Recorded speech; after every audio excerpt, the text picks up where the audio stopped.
Eu conheço o Marco Severo por diversas trocas de mensagens que eu faço com ele ao longo dos últimos 10 anos, pelo menos, pelo nosso gosto literário super incomum e pelas crônicas que ele escreve na internet. Há pouco tempo atrás saiu o seu livro de contos, Todo Naufrágio é Também um Lugar de Chegada, pela excelente editora Moinhos, editora nova, que vem prometendo muita coisa, lançou um livro de contos dele. São 20 contos divididos em 3 partes.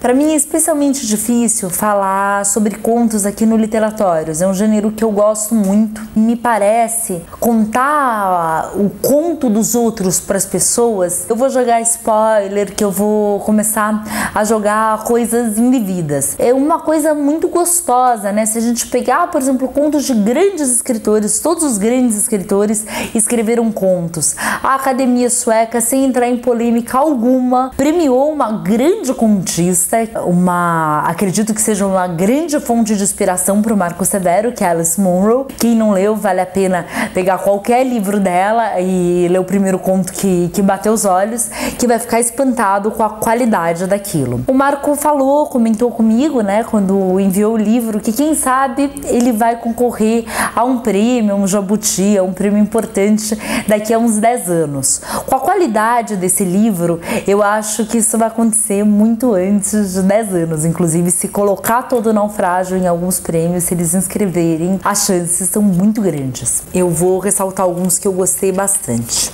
Vocês me perdoem pegar o livro na mão, mas são mais de 20. No Conto Selvagem é abordado o tema de vizinhas que tem um clube literário no prédio e elas competem a respeito dos filhos, né? Uma das vizinhas, a que recebe as outras em casa, acredita que o filho dela faz as coisas melhor do que a do filho das outras. A vizinha rejeitada, né, que tem o filho que não é perfeito, convida esse menino perfeito para passar um feriado com elas. E a história vai transcorrer através daí. Não pense que o Marco é bonzinho, o Marco é uma pessoa péssima. Ele é um excelente escritor e muito malvado com seu leitor. Ele faz coisas terríveis com a gente, mas o que a gente pode fazer a respeito disso, né? Depois a gente entra no conto Meio Amargo. Ele faz uma denúncia a respeito de violência doméstica muito grande, através de um menino novo que os pais são muito severos com ele, principalmente o pai. Como toda criança muito reprimida, tem vontade de fazer coisas proibidas. E esse menino pega um bolo de dinheiro que ele encontra em casa e vai gastar tudo numa loja de doces. E ele é descoberto. Curiosamente, esses contos têm humor, né? São temas pesados, mas eles têm humor. Aí a gente tem na casa do Cordeiro, o Lobo Anfitrião, que é a história de um homem que dá caronas. Ele gosta muito de dirigir pelas estradas e ele dá caronas para as pessoas que pedem, né? Ele tem um passado meio nebuloso. A gente vai descobrir o passado dele ao longo da história. Cobrança é o conto fantástico do livro, que eu uso assim um pouco, eu acho que usa um pouco de realismo mágico. A visita de uma prima distante a uma cidade do interior. Ela acaba indo de ônibus, tendo que carregar as malas por um tempo até chegar ao local, e ela vai dar a notícia de uma herança para a família. E sabe-se lá quem são os entes da família que vão aparecer. Sem ela não dá. Outra história que fala sobre violência, que fala sobre a violência doméstica e principalmente os ciúmes, né, em demasia. Um homem se casou com uma moça que já tinha 2 filhos e ela se apaixonou por outra pessoa e foi embora. Ela não aguentava a relação sufocante e deixou ele com as crianças, os 2 filhos dela e mais o filho que eles tiveram juntos. E ele tá tendo que lidar com essa ausência. Implantação abundante em terreno frágil tá entre os meus 3 contos favoritos do livro. A história de um professor que recebe a notícia da morte de um aluno. Ele fica bastante chocado com isso, né? E ele vai ao velório, ao enterro desse aluno. A esposa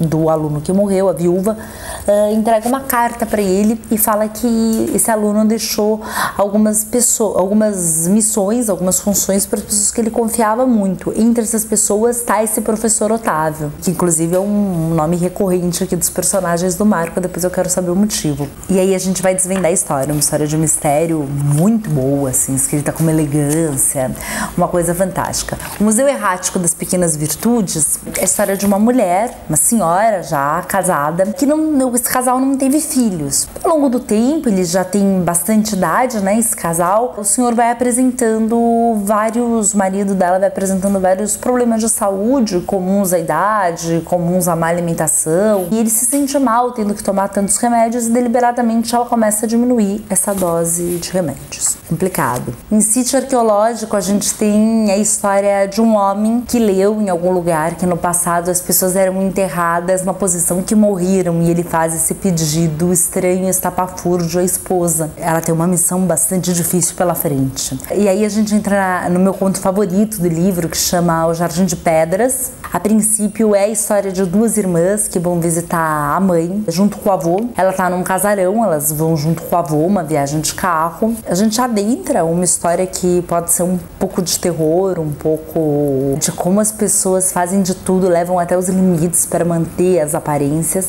e a gente vai entrar numa coisa bastante pesada na história. A gente entra num ponto bem pesado, ponto alto, por isso que ele tá bem no meio, na página 136.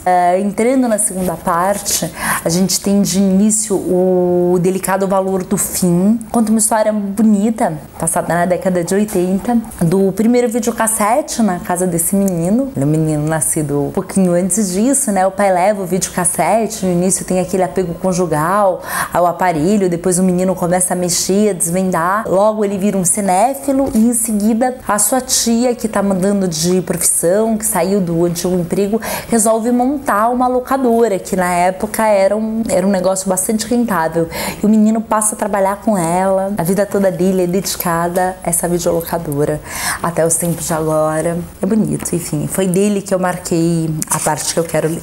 Depois a gente entra no conto Abismo, que é a história de um homem que já não mora com a mãe, e ele resolve se libertar da relação sufocante entre os dois quando ele compra uma máquina de lavar roupas.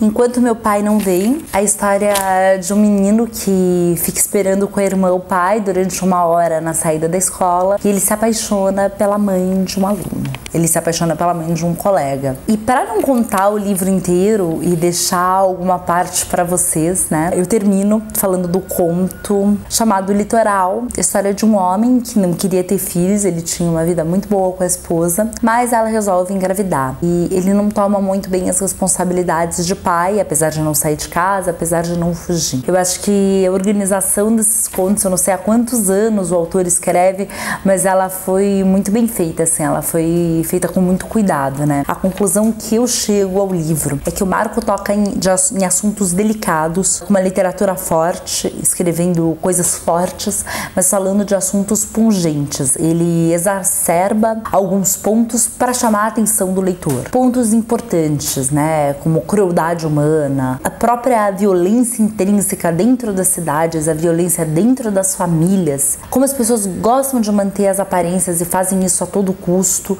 são pontos em comum do livro. Então, se eu pudesse fazer uma sinopse em 3 palavras de todos os contos, reunindo, essa sinopse seria crueldade, família e medo. Ou talvez traição. Medo ou traição? Medo. Quem quiser adquirir o livro dele, direto no site da editora Moinhos, vale a pena conhecer a editora, vale a pena conhecer a obra deste autor cearense fantástico, que tem muita coisa boa ainda para nos trazer. Foi um prazer, boa leitura e até o próximo Literatório. Tchau, tchau.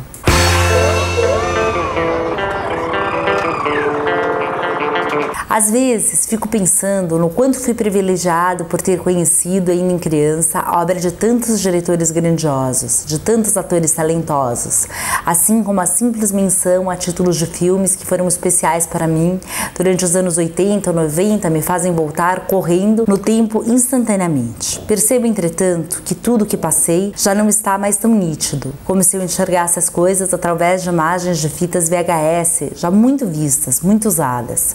O pior de tudo é saber que muita coisa, por mais que eu tente lembrar, não consigo mais. Compreendi, então, que esse é meu jeito de seguir adiante e que o homem só sobrevive pela capacidade de esquecer.